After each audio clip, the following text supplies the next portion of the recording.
வணக்கம் மக்களே, இது உங்கள் வைபு சேனல். இப்போ நீங்கள் பார்த்துக்கிறதாங்க வெள்ளையை வந்து கரிசலாங்கண்ணி.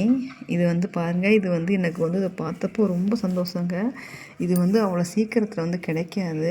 இது வந்து முதல்ல வந்து வயல்வெளியில் கிடைக்கும். ஆனால் இப்போ உரங்கள் போட்டதுனால அங்கேயும் அவ்வளோ நமக்கு கிடைக்கிறதில்ல வயல் உரங்களில். இது நான் 2 நாள் மழை பெஞ்சாலே ரோட்டு ஓரங்களில் பார்ப்பேன், இது இருக்கும். ஆனால் குட்டி குட்டி இலையாக தான் இருக்கும்.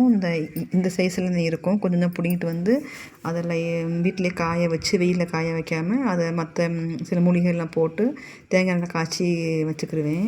இப்போ இது என்னென்னா, எனக்கு இப்போ ஊருக்கு போயிட்டு வந்தேன். வர்றப்போ எங்கள் வீட்டு பக்கத்துலேங்க அங்கே எப்போவுமே தண்ணி கிடக்கும். இப்போ தண்ணியெலாம் நல்லா வெயிலுக்கு வற்றினோடனே இவ்வளோ கீரை இருந்துச்சுங்க. இந்த கொஞ்சோண்டு கீரை பிடுங்க சுற்றி பார்த்தா அவ்வளோ கீரைங்க.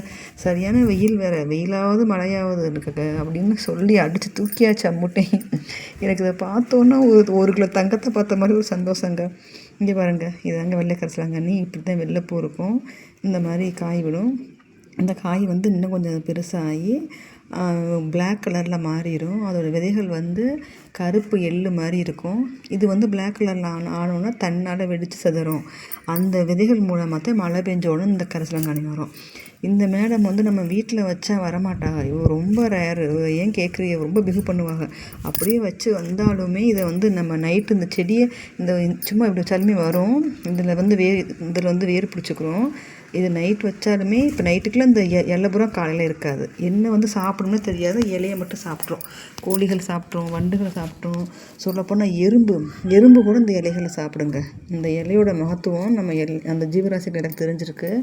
அதனால் இந்த இலைகள் வந்து விட்டு வைக்கிறதே இல்லை. நானும் இதை வந்து கடந்த 3 வருஷமாக என்ன எல்லாம் சொல்லப்போனால் இந்த மஞ்சள் கரிசலாங்கண்ணி ஈஸியாக வந்துடும். இது பாருங்கள், இது வரவே வராதுங்க, ரொம்ப ரேருங்க. ஆனால் வெளியில் வந்து நல்லா கிடக்கும். அது என்னென்னு தெரிலங்க, இது வீட்டில் வச்சா வராது. வெளியிடங்களில் நீர் நிலைகளில் இது நல்லா கிடக்குங்க. பயங்கர மகிழ்ச்சிங்க. எனக்கு கிட்டத்தட்ட 1 கிலோ இருக்கும். இது என்ன செய்யுது, இது எப்படி பார்த்துட்டே இருப்போமான்னு கூட எனக்கு வருது. இதை கிள்ளி எதுவும் செய்யக்கூட மனசு வர மாட்டேங்குது. நல்லா இந்த இலை வந்து கொஞ்சம் மொசுன்னு இருக்கும். நல்லா குடிந்த நீரில் போட்டு நம்ம அலசி வச்சிட்டோம்னா நல்லா ஃப்ரெஷ்ஷாக இருக்கும். இந்த கீரைகளை கிள்ளி போட்டு நம்ம வந்து தேங்காவும் சேர்க்க தேவையில்லை. இது இஞ்சி, வெள்ளைப்பூடு, சின்ன வெங்காயம், இல்லை பெரிய வெங்காயம் போட்டு நம்ம காஞ்ச மிளகா, பச்சை மிளகா கூட சேர்க்கக்கூடாது. காஞ்ச மிளகா போட்டு நம்ம வந்து துவர சாப்பிட்டுக்கலாம், சட்னி வச்சுக்கலாம், சாப்பாடுக்கு யூஸ் பண்ணிக்கலாம், தோசை இட்லிக்கு நல்லா இருக்குங்க. இவ்வளோ செடியை பார்த்தது எனக்கு அவ்வளோ சந்தோஷங்க. என்ன செய்கிறதுன்னு ஒன்றும் அவ்வளோ எனக்கு பேச்சே வர மாட்டேங்குதுங்க. ஓகேங்க, பாய்ங்க. பிடிச்சிருந்தா லைக் பண்ணுங்கள், சப்ஸ்கிரைப் பண்ணுங்கள்.